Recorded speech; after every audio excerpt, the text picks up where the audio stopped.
exciting. Who else over there? Roy Jones. Crazy, entertaining, exciting. Wow. When you mention that, the world went crazy. I mean, if you think about it, brother, you can announce any fight you want to announce, but none has ever come along and broken the pre-sale pay-per-view records. What does that tell you? People are anticipating what they're going to see Saturday night. So who other than me should have been chosen for an opponent? Now, what would have been bad is if I would have looked at it and said, oh no, I'm too old, I don't want to get hurt, and ran from it. But it's not about me. You understand me? It's about people being in a bad situation right now. People wanting something, wanting to see something to give them hope. People want to be positive. Well, I'm here to give that hope. So it's like, it's the biggest opportunity of a lifetime for me, the biggest challenge ever for me, but we're facing that right now in life. You understand me? So why not take that challenge right now and be a positive for the people that are stuck inside and can't do nothing, or that are losing their businesses, or wish they had an opportunity to do something good. A lot of families are going to be together. It's Thanksgiving weekend. For those who will be paying the $50, what kind of a match and product will they expect as far When as you get the fight Roy goes? Jones, you're going to get your money's worth. You can believe that. And you were the fighter of the decade in the 90s, and at one point you guys were on a collision course to fight each other. Do you wish that you just had that chance in your absolute prime so you could have really shown what you're capable of? I do, yet God's time is the best time. If this is the time for it, then this is the time for it. So it's like I would have liked to have did it back then, but God knows best. And now must be the right time, because it happened at a time where you almost can't say no. The whole, not just us, the whole world needs it more than we do. The world wants it. The world is starving for entertainment right now. The world is starving for positivity right now. You know, the world is starving for being back together right now, especially this country. So it's like, right now is the perfect operative time to have a fight of this magnitude. And lastly, is this the new chapter of your life? No. Exhibition fights moving forward? No. Listen. Too many people want to beat me up anyway. Like, I'm not wasting time. I'm giving him that shot because I also wanted to beat him up. So we both want to beat each other up. The rest of them, they don't mean nothing. He means something. Doesn't get any bigger than Tyson. Good luck Not at tomorrow, all. Roy. Thank you. Thank you.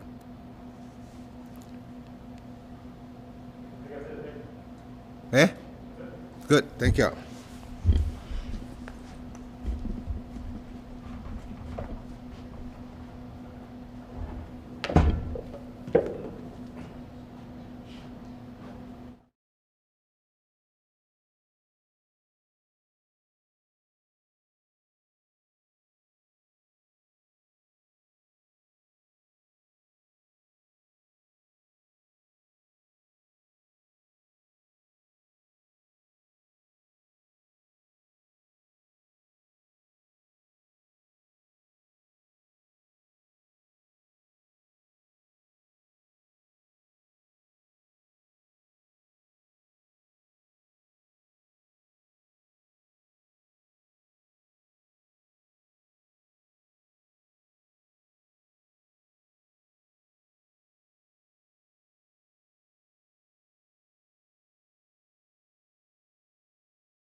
Hi, Mike. First of all, I'm very interested in knowing, from where you were before this entire procedure, how much of a physical journey has this been for you to get to this fight? Hey, it's I can't believe you asked me this. Mike, you can take your mask off. Are you sure? Positive, yes, sir. Okay. So it's cool to take my mask off, huh? From this distance, I think we're good. Okay, cool.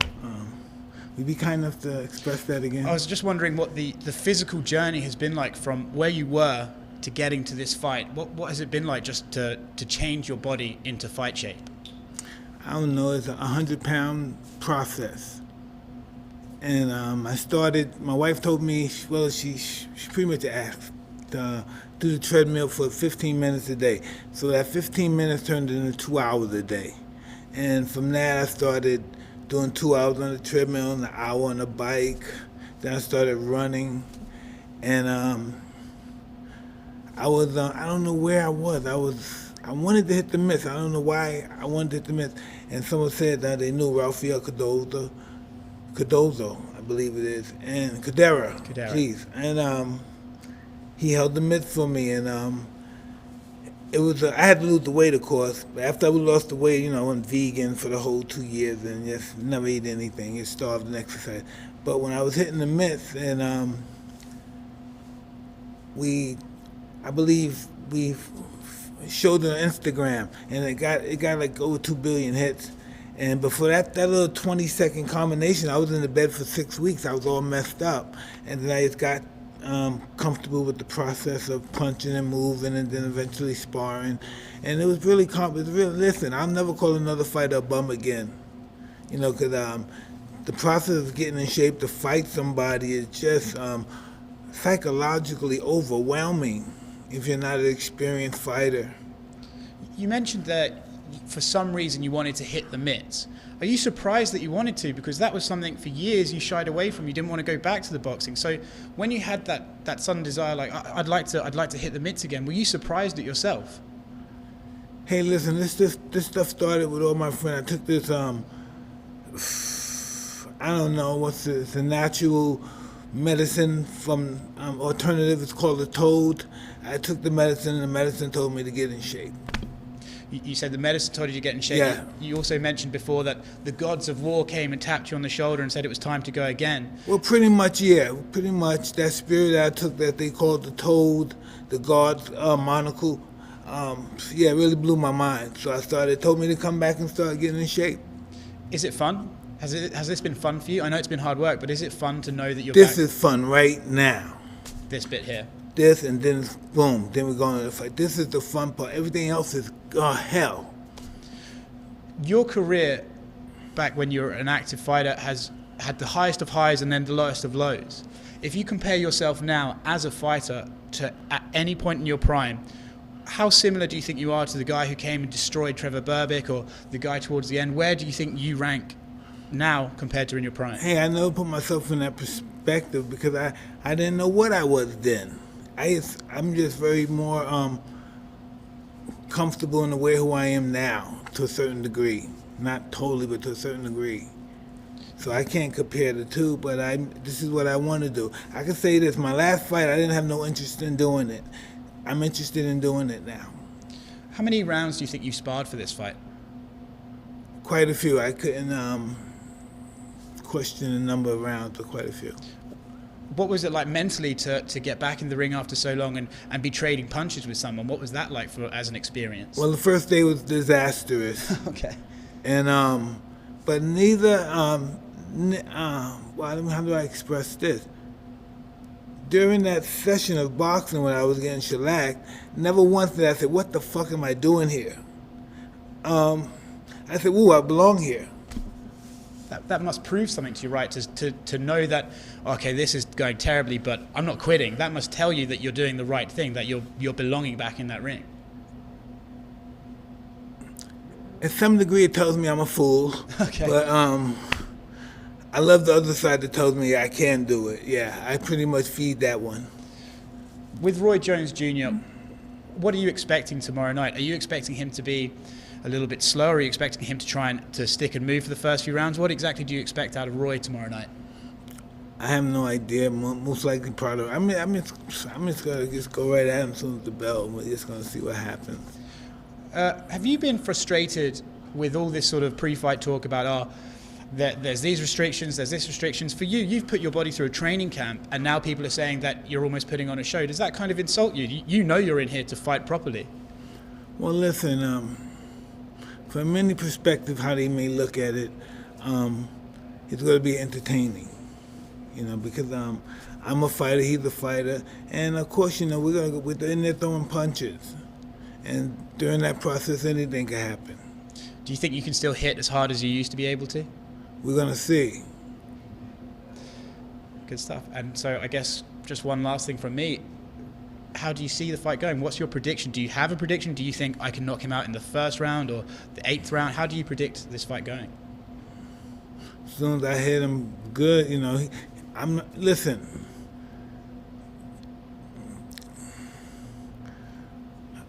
I don't know. Maybe I don't know how to go either. I don't know. I just don't want to say the wrong things because some people get angry, like the boxing commission. So I don't like to say the wrong things. I understand. Good luck tomorrow night. Thank you very much.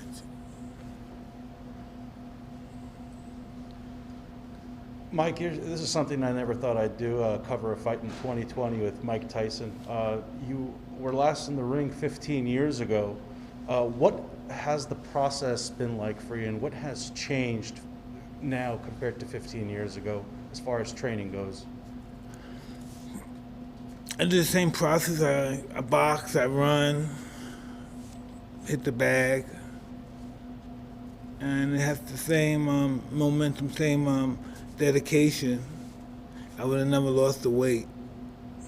Is there anything that's changed for you in the last 15 years as far as preparing for a boxing match? Well, I want to do it. Most of the time I was obligated to do it from a contract perspective. If you don't do this, we'll take everything you have. We have you in common. They've been blackmailing me. If you don't fight, we'll take everything you have and this and that. You'll be back in Brownsville. So, during that process, I didn't really want to fight. And now it's a totally different environment where... Yeah, this is fun.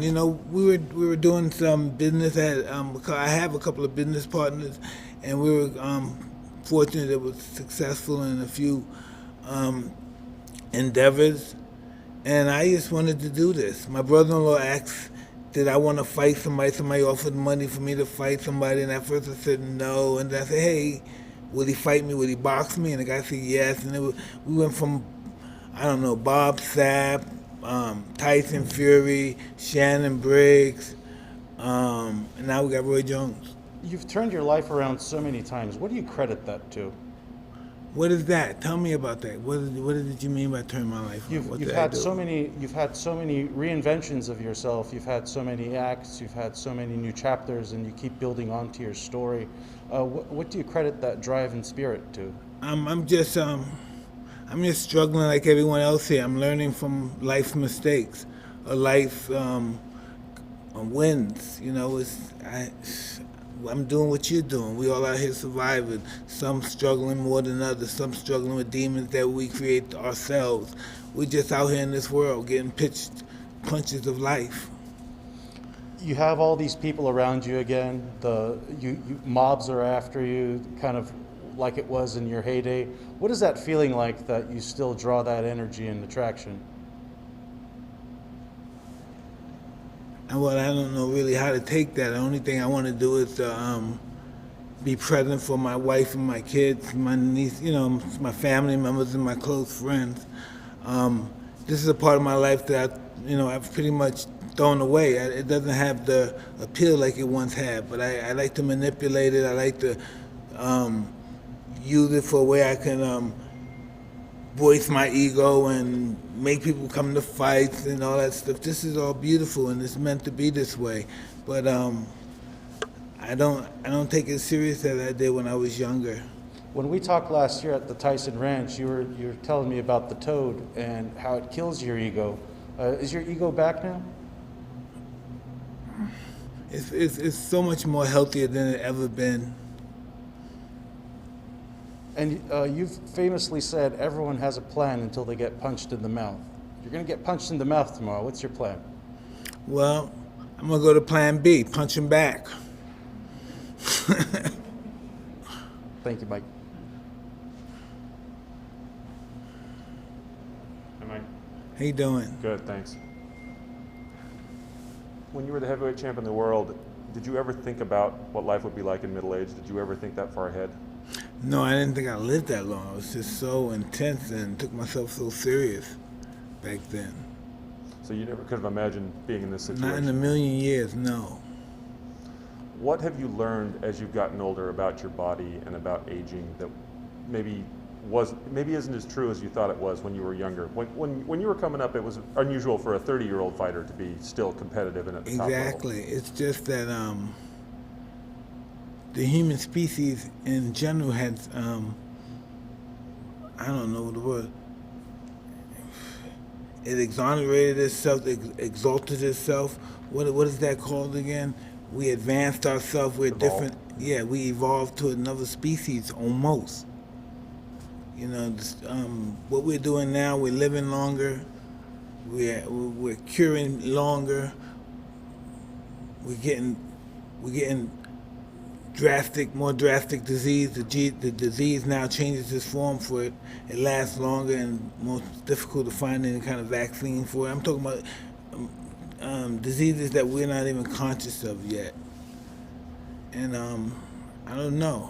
You tell me. You said it. You mentioned that you're feeling healthier than you have in a long time. How does that manifest itself? Do you sleep better? Do you eat better? Do you have more energy? No, I'm a horrible sleeper, but I just don't leave my house. My wife and kids, they probably they can't imagine me being in the house this long. Listen, I would get up in the morning, I would leave the house at 9 in the morning, and I would come back 9 the next morning.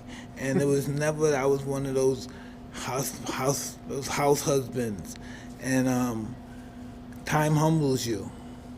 And you want to see your children grow. You want to see them evolve like you. And you want to see them have a great childhood like yourself. And so that's basically what I do. I just want to evolve myself with my family and my friends who I love. That's what it's really all about now. The older we get, we start to lose so many people. Life is just a flick of the eye. What will you consider a success tomorrow night? Tomorrow night? Yeah. What will make tomorrow night a success? Or is it already a success before you even get in that ring? Listen, me being here is a success. Me just existing as a human being is a success. And that's more of, I don't look at life as being age, I look at life as energy. And you don't bring your age to the table, you bring your energy to the table. You don't go meet people, hey, I'm Bob, I'm 59. You don't do that. You say, I'm Bob, I'm such and such, and you do it with enthusiasm too, because enthusiasm is contagious, and you want the same response. You mentioned it earlier in the process for this fight, but this may not be the last thing for you. You want to see where this goes and what you can do, beyond this. What's your dream with that? What do you want to see? Well, as I was saying earlier, we got this league, Legends Only League, and we're getting ready to, and it's a strong possibility we're getting ready to take it to another level and have other sports compete. Like we were discussing one, just for instance, Dennis Rodman and Men of Peace doing a one-on-one game to 11. After they get like 3 months to get in shape, and we could film them getting in shape and whatever. It's the whole what it is. And we could make a series out of it. How about for you personally? Excuse me? How about for you personally? God willing, sky's the limits. Could be anything, huh? Yeah. And why do you think that's important? Why do you think the League of Legends is important? Is it important that people see that aging is not what it once was? Well, as we stated earlier in the beginning of our conversation, we are evolving. And sometimes we can't handle the evolvement, but we stayed shelved because it's overwhelming that I could still do this, but they still won't accept me because of my age. I don't know. This whole thing started because I was watching Jerry Rice, and I guess he did a 5-something, and so he did a 4-9 or something really meager deterrent from his best number, and they said he can't play anymore. People still wants to see him play, even though he's a little bit slower. They still want to see him. They want to see him more than they want to see the guy playing his position at any team that's functioning now. So I looked at it from that perspective. I looked at it from the numbers perspective as well, because the world is all about numbers now, especially when it comes to Instagram, right? So yeah, I was told that before, and I didn't agree with him. The world is all about numbers. You're born, you die. Things come into existence, then they don't. Then it doesn't work anymore. It's just what it is. Thank you, Mike. Thank you.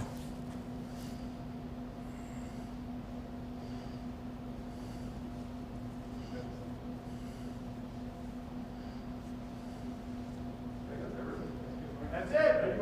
Thank you. Right down here, buddy, right down the stairs.